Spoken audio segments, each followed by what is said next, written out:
লড়াই চাই, দিয়েছি তো রক্ত, দেড়শো কোটা নিপাত যাক, মেধাবীরা সামনে মেধা, কোটা না মেধা, কান্না আর না, চালো রে চালো, কোটা না মেধা, কোটা না মেধা, মৃত্যু আপোষ না মৃত্যু, যাই দিয়েছি তো রক্ত, তুমি কে আমি কে,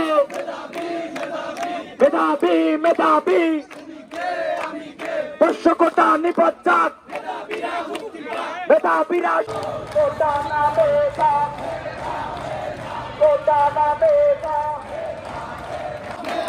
কোটা না মেধা, কোটা না মেধা, মেধাবীরা সুযোগ পাক, মেধাবীদের কান্না কোটা না মেধা, মেধাবীদের কান্না, মেধাবীদের কান্না, কোটা না মেধা,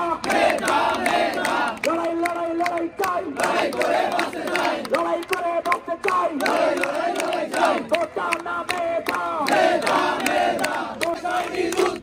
আলী রেহান মুগ্ধ, সাকিব আজম মুগ্ধ, সকল জায়গা থেকে সকল কোটার যৌক্তিক সংস্কার করতে হবে।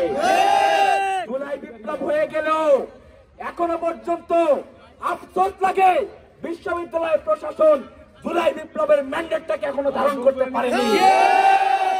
আমাদের এখনো পর্যন্ত কেন এই অযৌক্তিক কোটার বিরুদ্ধে আমাদের আন্দোলনের মাঠে আসতে হবে? এটা এই বিশ্ববিদ্যালয় প্রশাসনের জন্য ন্যাক্কারজনক বলে আমি মনে করি। আমরা আপনাদের থেকে বিশ্ববিদ্যালয়ে এখনো 500 কোটা রয়ে গেছে, এই 500 কোটা আমরা রাখতে দেব না। এর জন্য যদি রাজশাহী বিশ্ববিদ্যালয়ের প্রত্যেকটা শিক্ষার্থী বন্ধুদের রাস্তায় নামতে হয়, আমরা নামবো। আপনারা দেখুন রাজশাহী বিশ্ববিদ্যালয়ের জেলগুলোতে বসে তারা স্ববিরোধী বক্তব্য দিচ্ছে, যারা কিছুদিন আগেও আমাদের সাথে একত্রতা প্রকাশ করেছে, কোটা বাতিল চায়, কোটা সংস্কার চায়, তারাই আজকে বক্তব্য দিচ্ছে কোটা কোন 500 কোটা একটা সুবিধাজনক জায়গায় রাখতে হবে তাদের কথা মতো। কিসের সুবিধা? বিশ্ববিদ্যালয় চলে গরিব মেহনতি মানুষের টাকায়। তাদের যোগ্য সন্তানরা, মেধাবী শিক্ষার্থীরা 500 সিরিয়াল 700 সিরিয়ালের থেকেও চান্স পায় না। আর তোমার ছেলে পাবে 8000 সিরিয়াল থেকে, ল ডিপার্টমেন্ট, ফিনান্স ডিপার্টমেন্ট, ইকোনমিক্সে চান্স পাবে। এই যে স্পর্ধা আপনারা দেখিয়ে যাচ্ছেন শিক্ষকগণ, আপনাদের নগ্নতা আপনারা প্রকাশ করে দিয়েছেন। 3-4 মাস যেতেই আপনাদের অবস্থা যে কেমন সেটা আমরা ধারাবাহিকভাবেই দেখতেছি। আপনাদের দিয়ে কোনো কাজ হবে না বিশ্ববিদ্যালয়ে, কারণ বিশ্ববিদ্যালয়ে যদি কাজ হতোই এই 4 মাসে কি উল্লেখযোগ্য কাজ করেছে বিশ্ববিদ্যালয় প্রশাসন? 5টা উল্লেখযোগ্য কাজ বলতে পারবে তারা এই কাজ করেছে? শিক্ষার্থী বান্ধব আমাদের হসপিটালের সমস্যা, আমাদের ফর্ম ফিলাপের সমস্যা, আমাদের ডাইনিং এ ক্যান্টিনে খাবারের মান কোন ধরনের মানে নিম্ন মান যেটা সেটা হচ্ছে ডাইনিং ক্যান্টিনে চলে। আমরা বাবুর্চিদের সাথে কথা বলেছি, তারা বলছে পৃথিবীর সব থেকে নগণ্য খাবার আপনাদের খাওয়ানো হয়। তাহলে আমরা স্পষ্ট ঘোষণা দিতে চাই, শিক্ষার্থীদের ম্যান্ডেটের বাইরে গিয়ে একটি সিদ্ধান্ত নিবেন, চেয়ারে থাকতে পারবেন না। বিশ্ববিদ্যালয়ে কোনো ধরনের জুলুম, কোনো ধরনের বৈষম্যের পায়তারা করবেন না, সে যেই হোক।